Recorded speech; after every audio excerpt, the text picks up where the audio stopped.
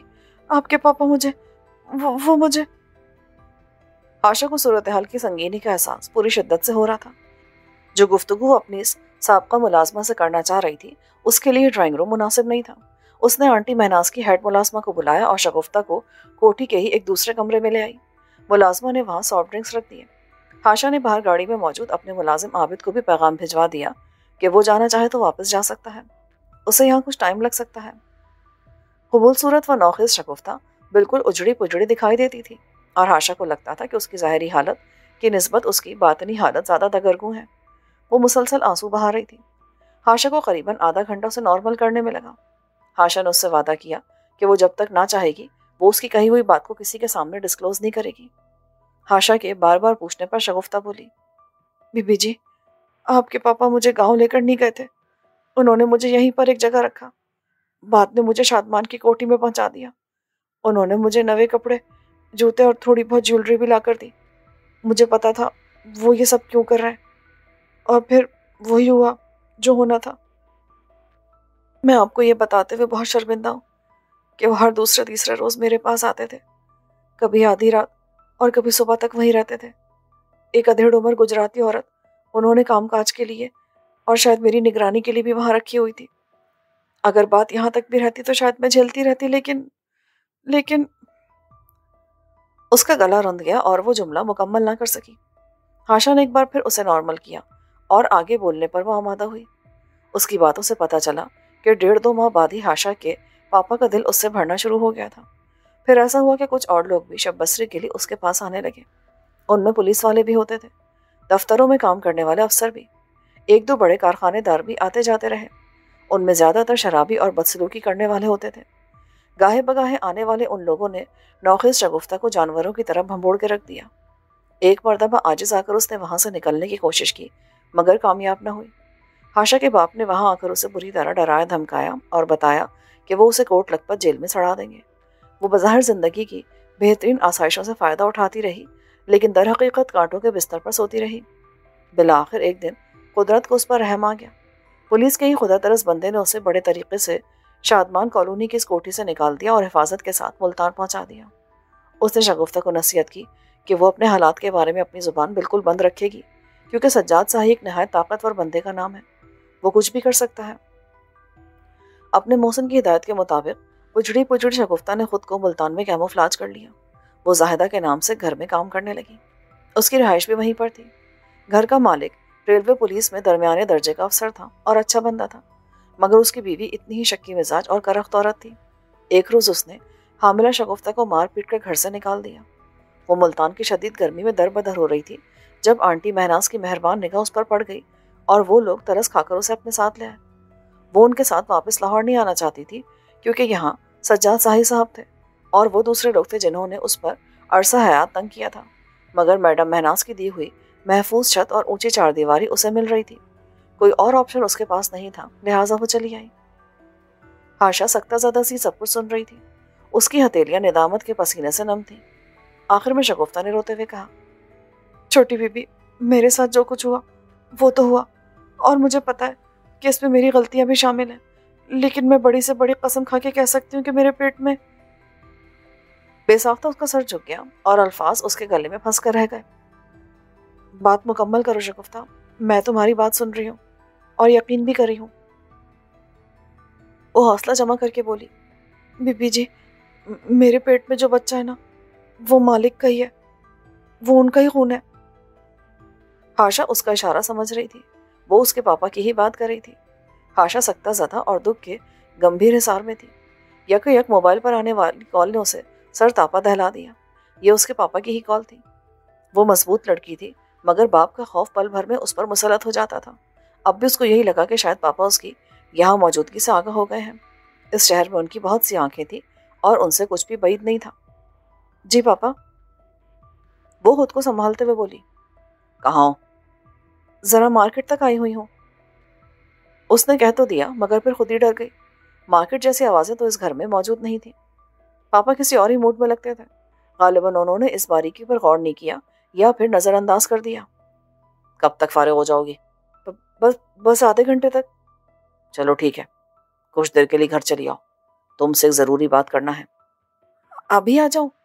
ہاں ابھی آ جاؤ، انتظار کر رہا ہوں میں۔ انہوں نے فون بند کر دیا۔ ان کے لب و لہجے نے آشا کو تھوڑا سا چونکایا تھا۔ ویسے تو وہ ہمیشہ ہی سنجیدہ ہوتے تھے، لیکن آج کچھ زیادہ ہی تھے۔ کیا بات ہو سکتی ہے؟ تب اس کا دھیان عدیل کی شادی کی طرف چلا گیا۔ شادی کی تیاریاں بھی ہو رہی تھیں، کہیں پاپا نے اسی سلسلے میں کوئی بات نہ کرنی ہو۔ پھر اس نے سوچا کہ ماں کو فون کر کے دیکھے کہ تھوڑا بہت اندازہ ہو سکے۔ اس نے ماں کا نمبر ڈائل کیا، لیکن وہ آف جا رہا تھا۔ وہ ایک بار پھر شگفتہ کی طرف متوجہ ہو گئی۔ آنسو لگاتار اس کے زرد رخساروں پر پھیل رہے تھے۔ اس نے جو انکشافات کیے تھے وہ دل دوست تھے، اور اب وہ بتا رہی تھی کہ اس کے جسم میں جس بچے نے پرورش پائی ہے وہ ہاشا کے باپ کا ہے۔ شگفتہ کے ساتھ ہاشا کی گفتگو ابھی مزید کئی گھنٹے چل سکتی تھی، مگر اب ہاشا زیادہ دیر وہاں ٹھہرنا نہیں چاہتی تھی۔ اس نے شگفتہ کو سختی سے تاکید کی کہ وہ یہ ساری باتیں اپنے تک ہی محدود رکھے، آنٹی مہناز کو بھی اس کی بھنک نہیں پڑنے دے۔ وہ اس بات میں سر ہلاتی رہی، پھر بولی، آپ نے مجھے دوسرے ملازموں کے سامنے شگفتہ کہہ کر بلایا تھا، کہیں انہیں کوئی شک نہ ہو گیا؟ نہیں، ایسی کوئی بات نہیں۔ اب میں تمہیں ان کے سامنے زاہدہ ہی کہوں گی۔ تم انہیں بتا سکتی ہو کہ تم مجھے اپنے شوہر کے ظلم و ستم کی رودات سنا رہی تھی۔ شگفتہ کے ساتھ تسلی تشفی کی باتیں کر کے اور اس کی مٹھی میں چند ہزار کے نوٹ تھما کر وہ وہاں سے نکل آئی۔ اس نے شگفتہ سے کہا تھا کہ وہ موقع دیکھ کر پھر اس سے رابطہ کرے گی۔ اس کی ہدایت کے مطابق عابد گاڑی لاک کر کے گھر واپس جا چکا تھا۔ ہاشا نے گھڑی دیکھی، 3 بج رہے تھے۔ پاپا سے بات ہوئے آدھے گھنٹے سے زائد ہو چکا تھا۔ اس نے بہتر سمجھا کہ یہیں سے پاپا کے پاس چلی جائے۔